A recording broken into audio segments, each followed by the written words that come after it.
আসসালামু আলাইকুম systematic math স্কুলের পক্ষ থেকে আপনাদের সবাইকে স্বাগতম। আমি মোহাম্মদ তরিকুল ইসলাম। আজকের ভিডিওতে যে বিষয়টি আলোচনা করব সেটি হলো সেরা অঙ্কের সেরা টেকনিক, অর্থাৎ কিভাবে এই ধরনের অঙ্কগুলো বিভিন্ন প্রতিযোগিতামূলক পরীক্ষাতে খুব সহজে মাত্র কয়েক সেকেন্ডে সমাধান করা যায় সেই বিষয়টি চলুন দেখি।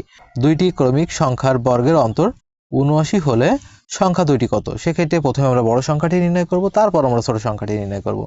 বড় সংখ্যাটি নির্ণয় করার সময় মনে রাখতে হবে বর্গের অন্তর যা ছিল তার সাথে ১ যোগ করতে হবে, অর্থাৎ এই ৭৯ সাথে ১ যোগ করতে হবে, করার পর ২ দ্বারা ভাগ দিতে হবে। ৭৯ আর ১ যোগ করলে আসে হলো ৮০, ভাগ হলো ২, ২ দ্বারা ৮০কে ভাগ করলে আসে হলো ৪০, অর্থাৎ বড় সংখ্যাটি হবে হলো ৪০। এবার ছোট সংখ্যাটি নির্ণয় করার সময় আমরা যে অন্তর ছিল অন্তর থেকে ১ বিয়োগ করব, অর্থাৎ ৭৯ বিয়োগ ১, ভাগ দিব আমরা ২ দ্বারা।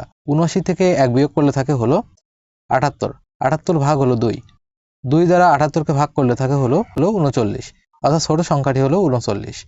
তাহলে পরবর্তী যে অঙ্কটি আছে, দুইটি ক্রমিক সংখ্যার বর্গের অন্তর ৯৩ হলে সংখ্যা দুইটি কত? আশা করি উত্তরটি আপনারা কমেন্ট বক্সে দিবেন।